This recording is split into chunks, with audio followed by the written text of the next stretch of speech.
Everything on this walk went exactly to plan, until the last day, when it turned biblical.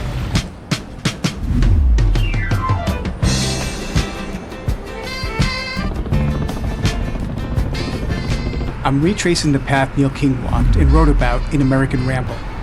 The challenge drew me in, and I'm acutely aware there's a horizon out there beyond which I won't have the strength to do this. I'm not getting any younger. So I carved out 3 weeks to make this walk while I still can. The golden just behind the bridge, he lays her down. He frowns, my life's a funny thing. My rules were simple. If Neil walked it, I walked it. If he stopped somewhere, I stopped there too, except when I didn't. And when he crossed a body of water by talking his way onto somebody's boat, I took the long way around or hired a ride. Not in the book, but worth a stop. A surviving boundary stone from 1791, one of just 36 that once marked the original edges of D.C.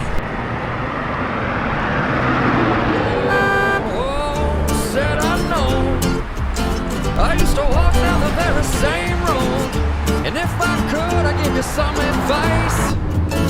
Hi, Poppy. See, he don't care about you, all the good or the bad you do. Day one was simple. Head down, get out of D.C. Neil walked 22 miles, all the way to Olney, Maryland. I was less ambitious. I stopped in Silver Spring.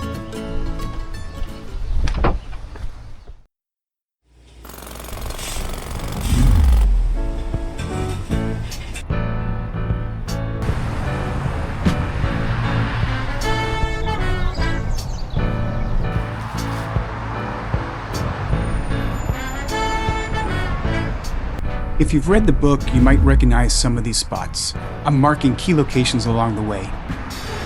Can't get no rest, don't know how I work all day.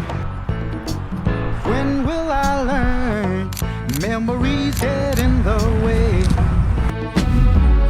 Best not to rely on me for your history, but it is interesting that for one day in 1814, Brookeville became the U.S. capital when President Madison fled here as Washington burned, torched by British troops. It's hopeless, so I guess I'll leave it alone. Well, I spent all that day fixing up to go somewhere. I completely blew it. Neil wondered what kind of patriot Thomas Davis was, and I had the chance to ask a descendant who was watching me film. But I took no notes, didn't record him, and now I can't remember. I did at least get invited to see the family plot. I gotta get away, I don't know where to go. Madge, on the rail! What Neil and I share on day 2 is that this could have been a real setback.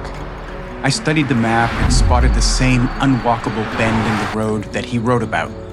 No shoulder, blind curve, traffic whizzing by. No way to press forward.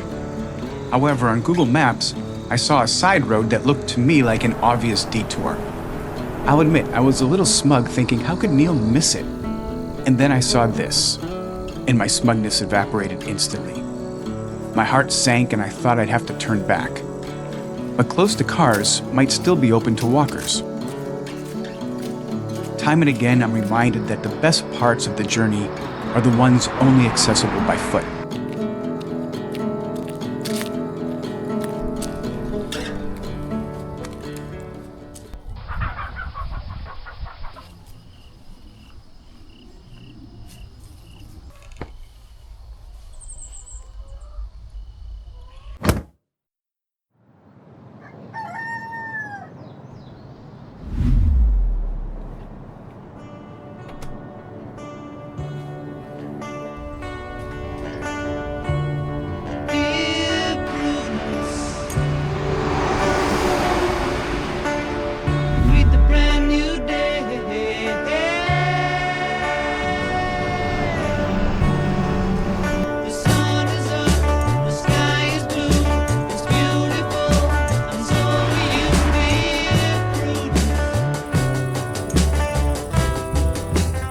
Such a dumbass.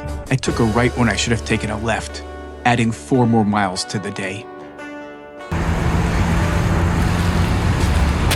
I don't remember a rotary being in the map. Open up your eyes.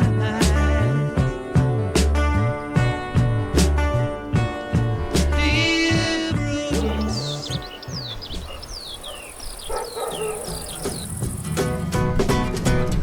Well, out of South Alabama, come a country boy, sitting looking for a man named Jim. I am a bull shooting boy, my name is Willie McCoy, but down home they call me Slim. Yeah, I'm looking for the king of 47th Street. Thinking back yesterday to that impassable bend in the road, I realized my walk would be different from Neil's. I knew the detour was coming. He didn't. His route shifted because 2 strangers happened to be out for a stroll, sending him towards a safer path and an unexpected errand days later to deliver a message. 7 days from now, I'll make that same detour myself, though not unexpected. His journey bent towards people. Mine has been steered by reading his book and planning, and I wonder how many surprises I'm walking past by staying ahead of the story.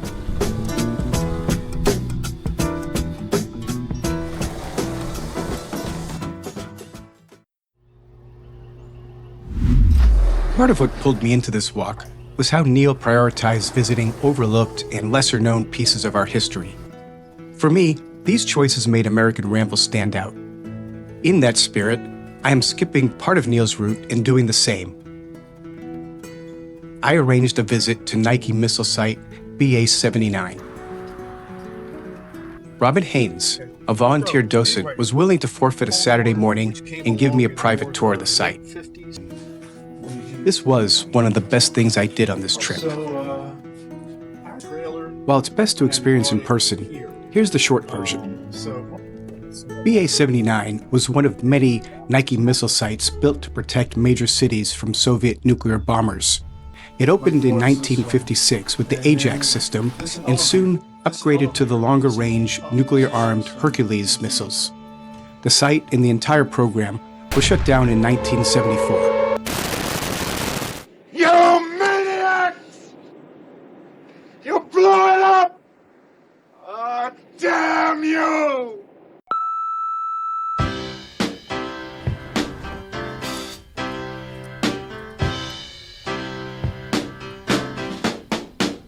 Been 40 days since I don't know when I just saw her with my best friend. Do you know what I mean? Do you know what I mean? I just saw her yesterday. The parable of the empty water bottle begins at the nursery I passed yesterday, where a worker kicked Neil off the property for trespassing.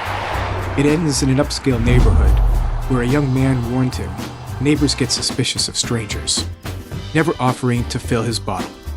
My experience was the opposite. In Reisertown, noticing my cap and pack, Lauren at the corner market handed me an ice-cold lemonade for free.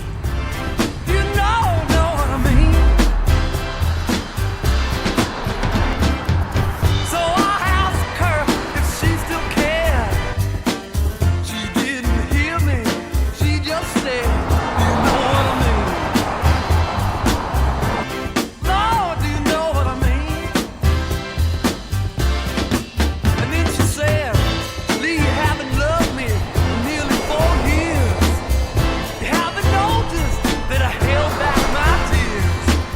And now you have, but it's really too late. Better find yourself another girl.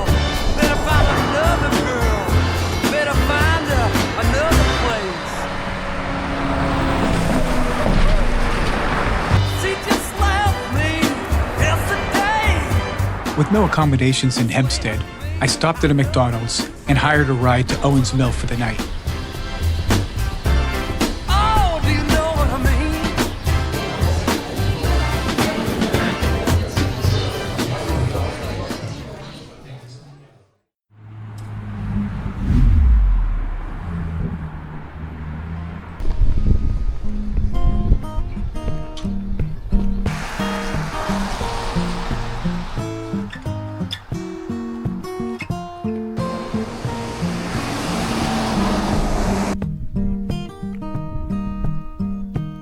I'm looking out my window, feeling kinda blue. I ain't heard from my baby. Did she find somebody new? So I called up her number, and her number had changed. So I climbed up to the mountain, and I screamed out her name. I said, hey, hey, hey, hey. When I told the proprietor about my walk, he took one look at the snack in my hand and suggested I put it back and grab some liquor instead.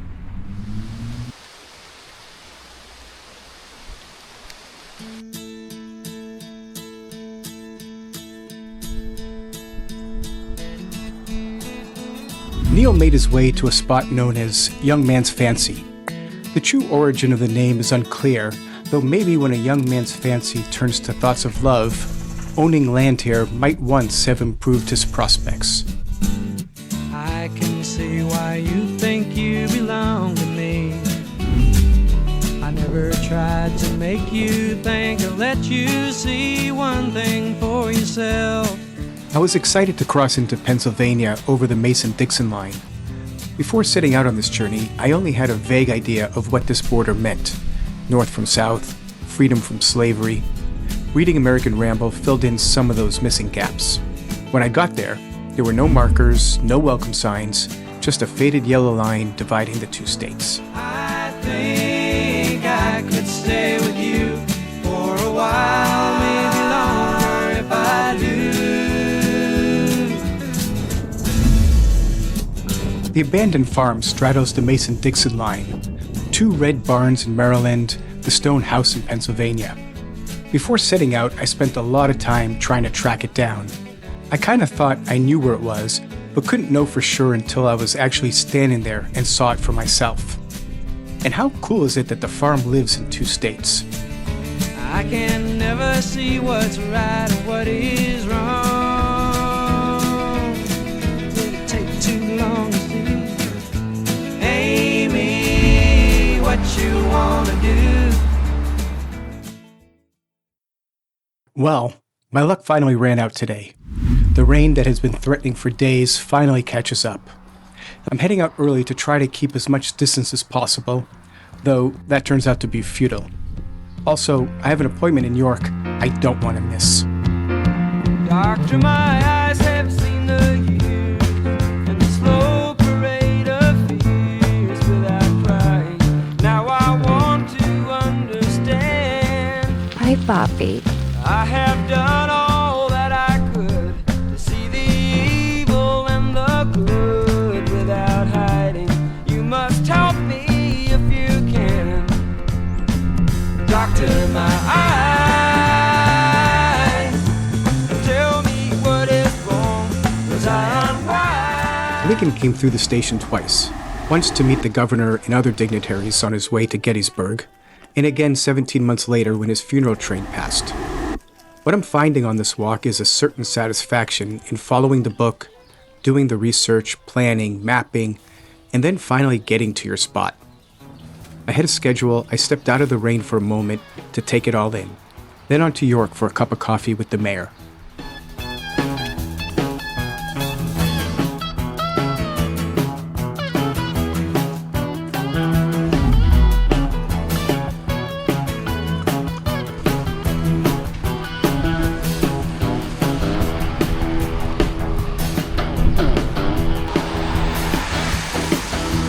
My baby wakes in the deep of the night.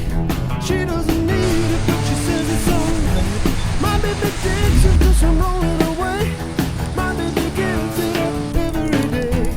My baby gives it, she gives it away.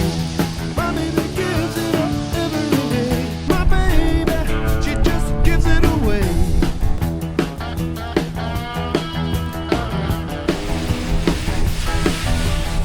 When you're alone in some city hotel, you can get company by ringing a bell.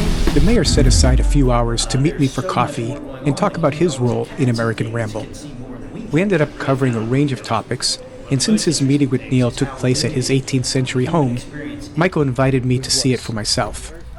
It's not lost on me that there is no book or national media interviews tied to my visit.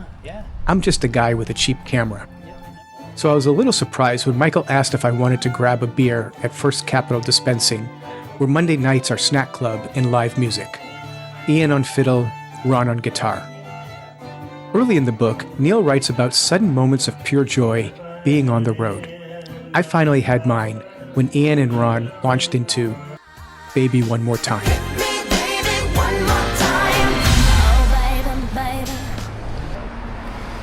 York is more than peppermint patties.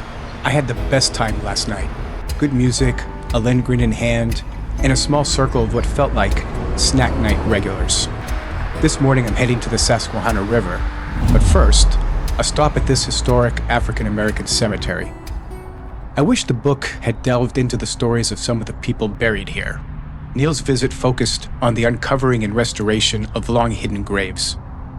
How great is it that once overlooked lives are again firmly a part of York's story? I didn't see a whole lot in the 13 miles between here and the Susquehanna, so rather than linger on empty stretches of road, let's move this thing along.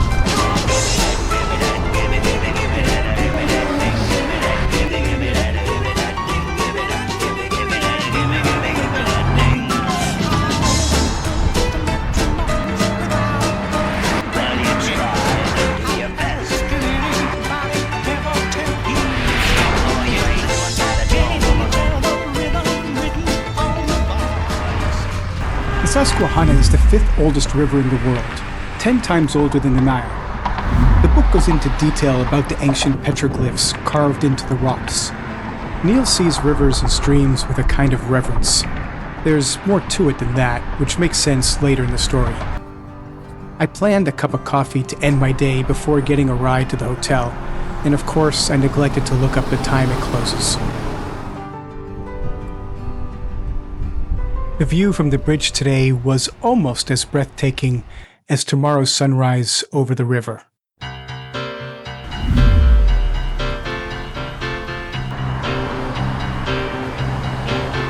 feel the earth move under my feet. I feel the sky tumbling down. I feel my heart start to trembling whenever you're around. Early on, Neil's told the country's fallen out of sync and that his walk might act like a tuning fork, sending out vibrations to set it right. I'm not so sure. After American Ramble, nothing's really changed. Long walks don't fix countries. But out here, brief acts of kindness come through chance encounters, reminding you what decency looks like up close. If our journeys nudge even a few people to take their own, even a 30-hour one, maybe that's something.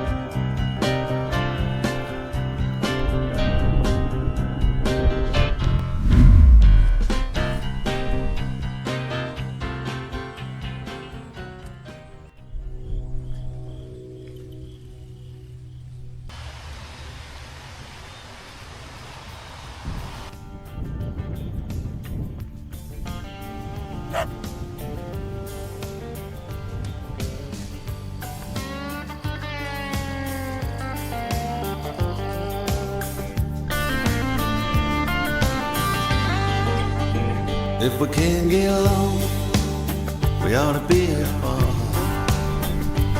And I'm wondering where'd you get that cold, cold heart? Setting me free, sign my release. I'm tired of being the villain of the piece. You can give me bedtime, tell me what I do. How come I always get a hard time? Saying things that you didn't have to. Come always get a hard time only when it comes to you. You only get one life, this I know. I wanna get my licks in now before I go.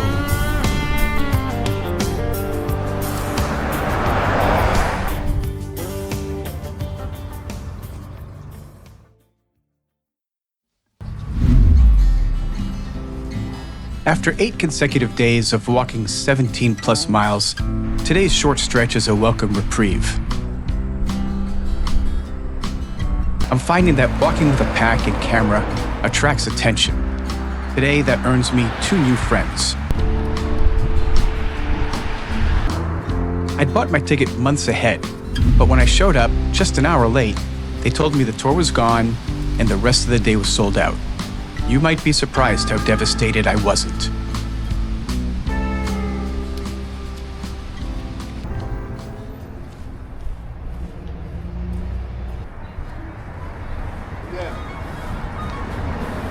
This is Janice. Janice saw me with my camera and pack and stopped me on the street to ask what I was doing. Turns out, this grandmother took some savings, purchased an Amtrak ticket, redeemed some hotel points, and is on a self-described 30-hour adventure. No plans other than what she finds along the way.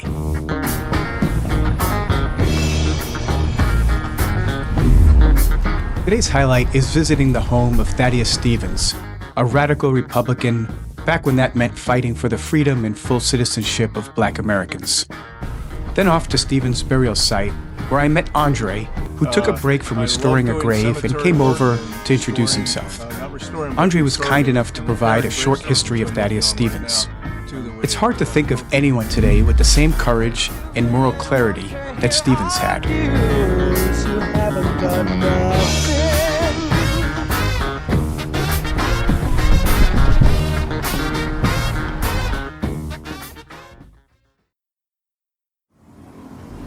I'm not sure how well this metaphor will work, but leaving Lancaster is a bit like Dorothy landing in Oz. But instead of being transported by a tornado, I walk across a rustic old covered bridge into another world.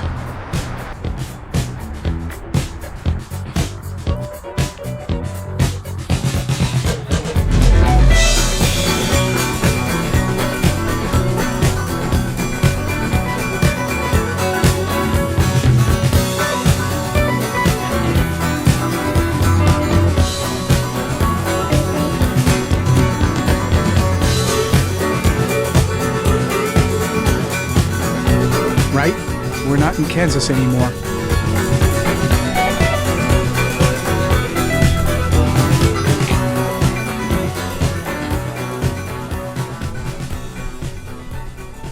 My instinct was to film everything, even knowing the camera couldn't capture the scale or the colors. When I visited the butcher who made Neil a breadless bologna and cheese sandwich, I asked if I could film. They politely declined, and it hit me that I'd been looking at this community as a curiosity instead of a place people actually live, which is embarrassing. That thought stayed with me when I visited the Muddy Creek Library, another meaningful spot Neil uncovered.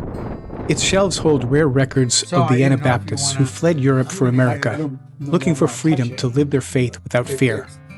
It's priceless, but it's not destructive.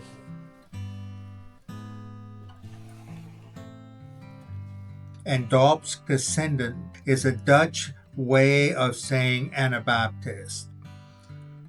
So the Mennonites were pacifist. They believed in peace. They believed in the Sermon on the Mount, which Jesus taught, love your enemies. And they took it serious, and they did. They never went into the military. Lloyd was incredibly generous with his time. Before leaving, he took me through the museum, featuring exhibits on the church, family, and farming. It was getting late, and I knew I wasn't going to make it to the Ephrata cloister, which was a real disappointment. But I will take the detour onto Crooked Lane, the same one Neil followed after a couple on day 2 redirected him around an impossible bend. As they talked, it came up that he was heading to Ephrata, and the couple told him they used to live just off his path and had friends there. Neil offered to deliver a message of good tidings to their former neighbors. I'll retrace that moment, though I won't be filming the house out of respect for their privacy.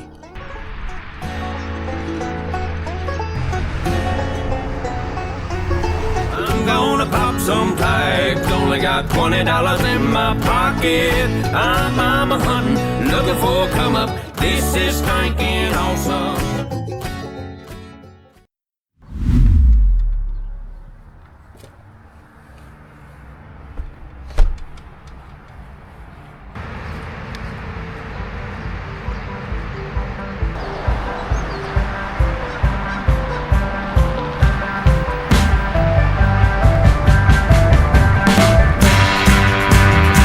walking past a fry farm.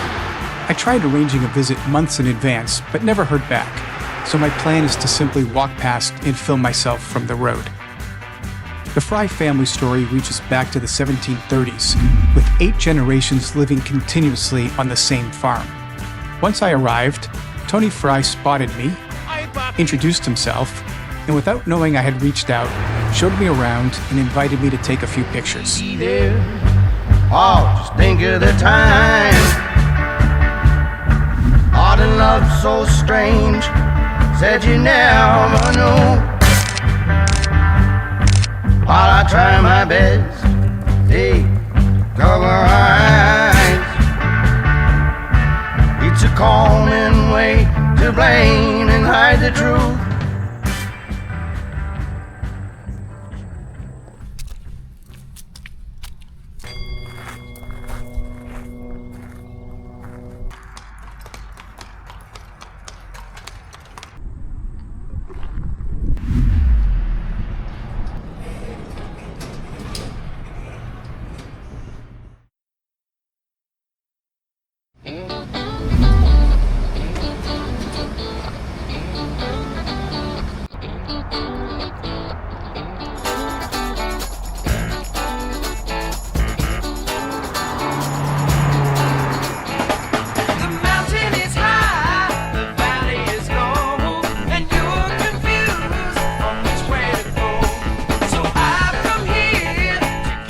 Tomorrow I meet with Wesley Sessom, Neil's guide to the Warwick forges that kept Washington's army going before Valley Forge.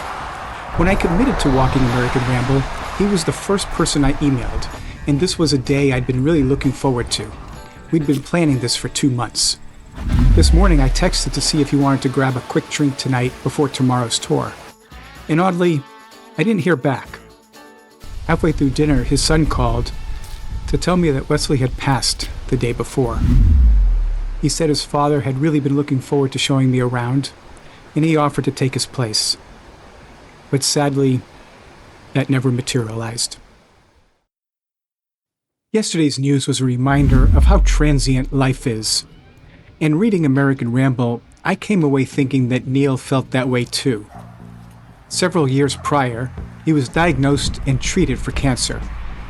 He wrote that cancer, for all its terror, carried an unexpected gift.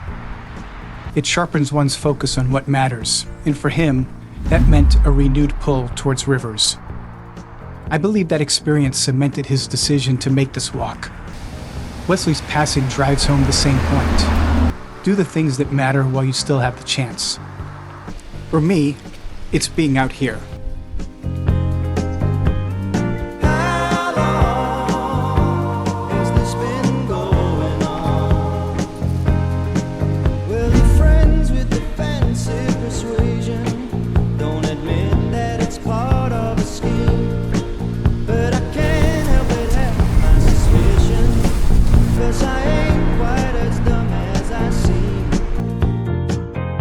There is no sugarcoating it. Today sucked. Yesterday, I just couldn't find my rhythm. After a good night's rest, I feel reset. This bright, warm Pennsylvania morning has me headed towards Valley Forge, and I'm really glad to be back out. On the road again. Just can't wait to get on the road again. The life I love is making music with my friends. I can't wait to get on the road again. On the road again. Going places that I've never been. Seeing things that I may never see again. I can't wait to get on the road again. On the road again. Like a band of gypsies we go down the highway. We're the best of friends. Insisting that the world keep turning our way. And our way. I'd learned about Valley Forge in the brutal winter of 1777, but it never once occurred to me that I would ever be here.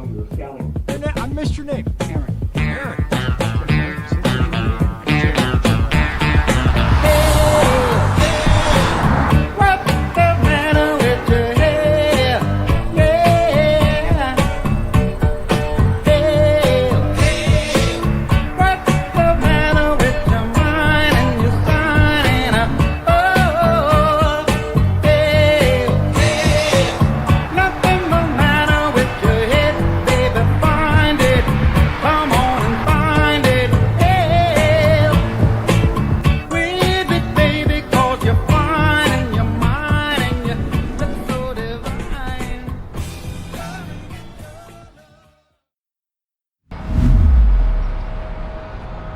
I've never been to Philadelphia, so I'm coming in with no real expectations.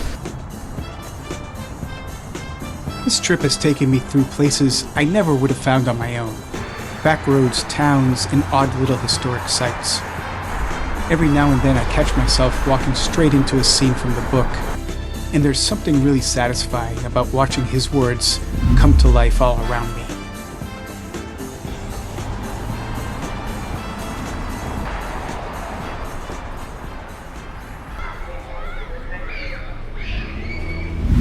This is Overbrook High School, where Wilt Chamberlain once went to school. I emailed ahead, hoping to take a look at some Wilt memorabilia, but never heard back.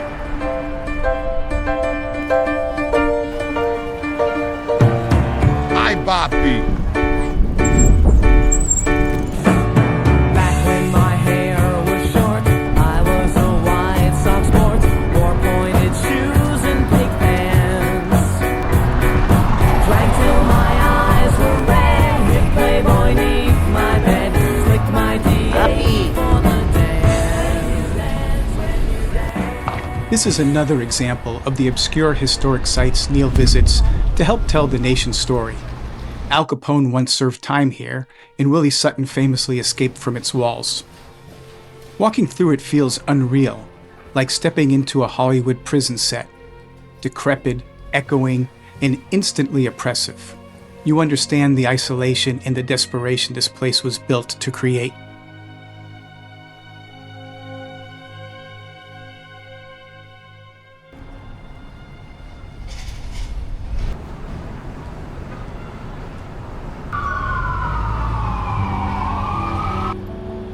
I must have been in unusually good spirits after the visit, because I forgot to film my walk into the hotel. Independence Hall and the Liberty Bell would be too obvious for American Ramble.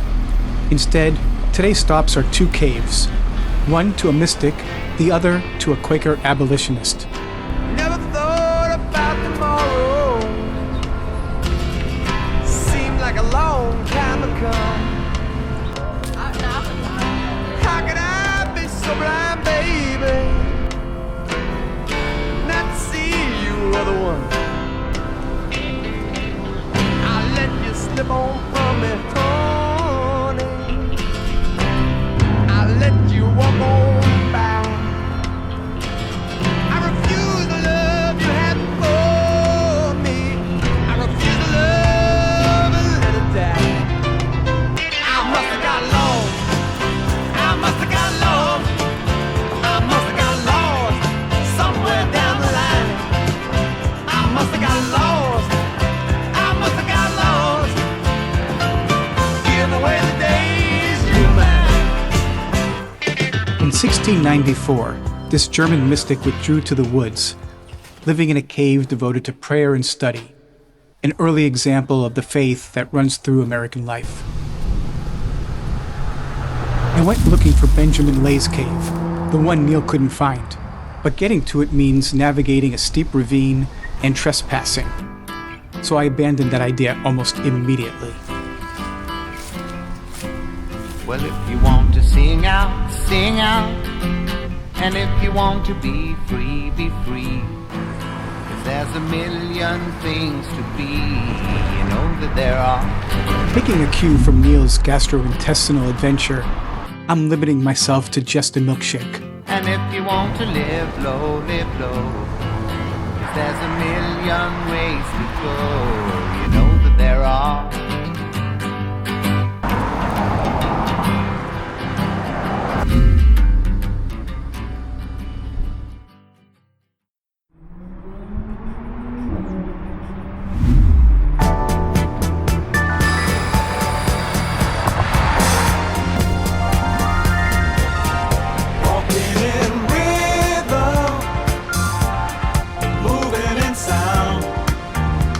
Another day of quiet back roads and beautiful countryside, and every now and then a stretch that reminds me how much these roads really weren't designed for people on foot. I'm walking in rhythm, singing my song,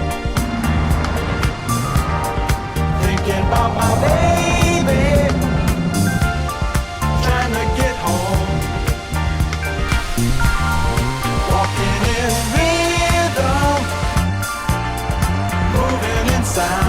As I bought my ticket, I was immediately told I couldn't set up my tripod because it was a safety hazard. I snapped back, maybe a little too quickly, but I wasn't planning on filming inside anyways. Then I walked into the main hall, and it was impossible not to. When I came back out, I told the attendant I'd filmed after all because it was simply too remarkable not to capture.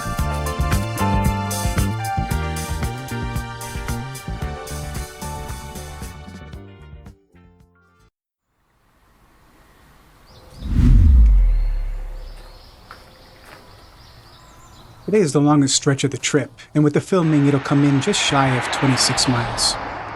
The distance is manageable, though I'm not exactly relishing the toll ahead. The rhythm of each day has started to feel like a grind. Lather, rinse, repeat. And truth be told, I'm getting weary of roads that offer almost no space for anyone on foot. Treading along narrow edges, letting cars squeeze past, or the other way around. It's all catching up to me. On the other hand, it's going to be a beautiful day. I was traveling down the road, feeling hungry and cold. I saw a sign saying food and drinks for everyone. So naturally I thought I would take me a look inside. I saw so much food, there was water coming from my eyes. This park honors the soldiers who died from sickness and exposure during the winter of 1776. Including those who perished before and after Washington's famous crossing of the Delaware into New Jersey, which I'll be retracing in about 18 seconds.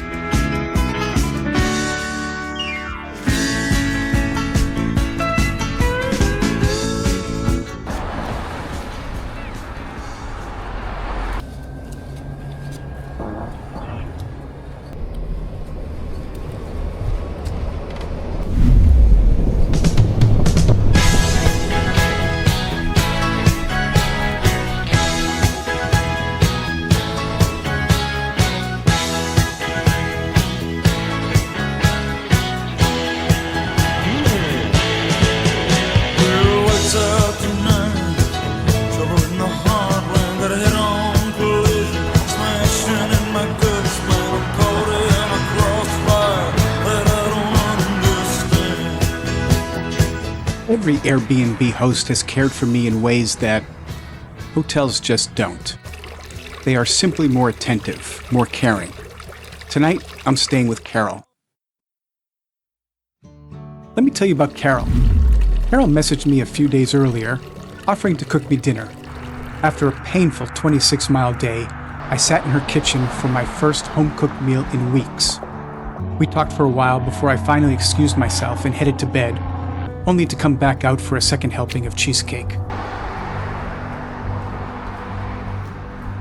Had I not read American Ramble, I never would have experienced snack night in York, or crossed the Mason-Dixon line, or enjoyed that lemonade in Reisertown made all the sweeter because it was a gift, or felt that awkward moment at the butcher shop when I realized I'd walked into a community seeing them as a curiosity. Remember that tuning fork? Its vibration hit a few friends who'd read the book and passed it along to me. And now here I am, never more than a straight C student, walking into Princeton.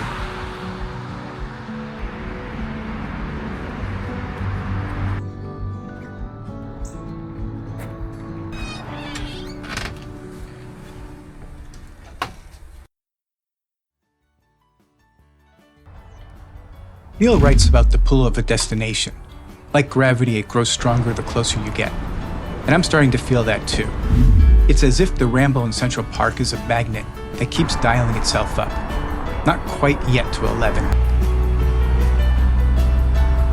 To celebrate arriving at Grover's Mill, home to the fictional Martian landing site in Orson Welles' 1938 broadcast, I've been sprinkling Martian spaceship Easter eggs throughout the video.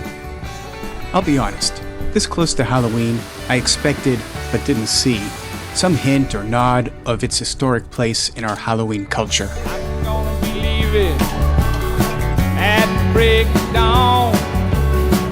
Wish you could come, but I don't need no woman tagging along. Gonna sneak out that door, couldn't stand to see you cry. I'd stay another year if I saw a teardrop in your eye.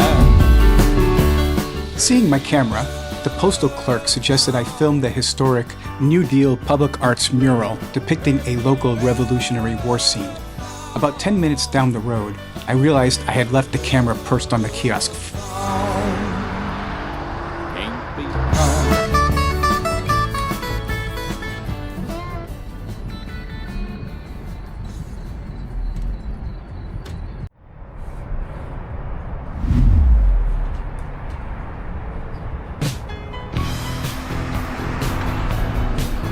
It's a long way to Edison, and that's before adding the extra miles that filming always seems to tack on. For the first time on this trip, I've decided to save a few miles by hiring a lift to the foot of the Victory Bridge. Well, he went down to dinner in his Sunday best. Excitable boy, they all said. And he dropped a pot roast all over his chest. Excitable boy. I have an entire childhood filled with memories with my father hauling the family's trash to the town landfill, so I didn't feel much curiosity or the need for a tour the way Neil did.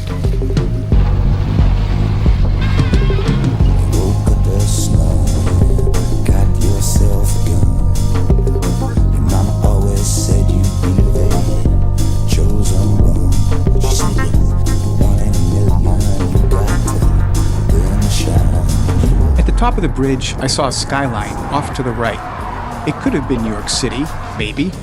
Either way, it gave me a lift and signaled that this long walk was nearing its end. Your papa never told you about right and wrong. But you're looking good, baby. I believe that you're a feeling fine.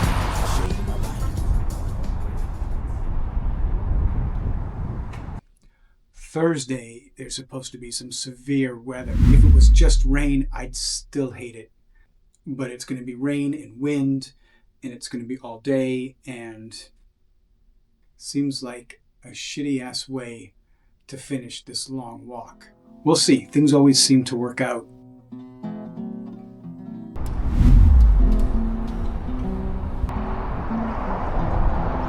The forecast for tomorrow calls for a total washout in New York City.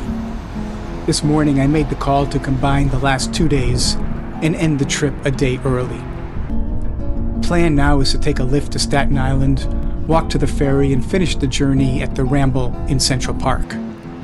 I've walked a long way to get here, and I've pushed through a hurt foot, daily leg fatigue, back pains, blisters, just the whole routine. And now with the end in sight, I'm removing a portion of the walk, and part of me feels like I'm cheating myself. But the truth is, I'm tired. I'm really tired.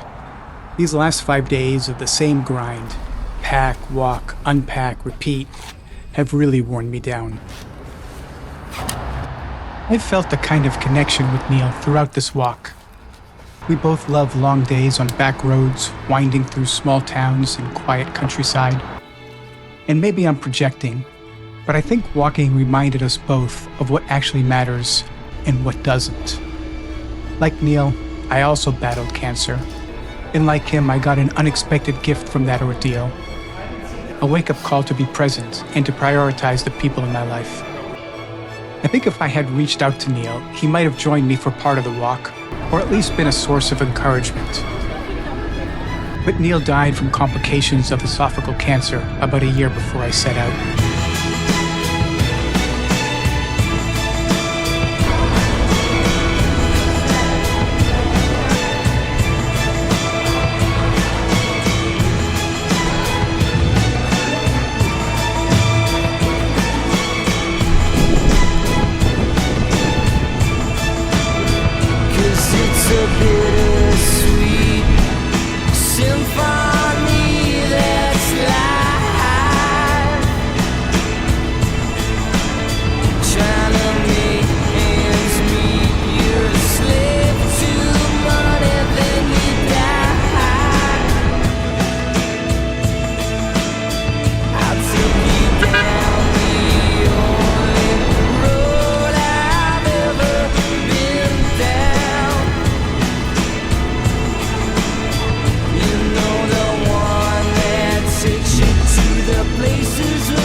right. Pleasure meeting you. You know the one that takes you to the places where all the things meet, yeah. You know I can change. You get a little downwind of that, you can smell the barn. Here in my mode, I am here in my mode, and I'm a million different people from one. Hi, Buffy. Shit. Next I can change my mode. No, I can change. Oh, yeah. Stop. Stop. Stop. Stop. Stop. No, I could change my mode. No. Yes, I change my environment. And silence. Can't change my violence. No.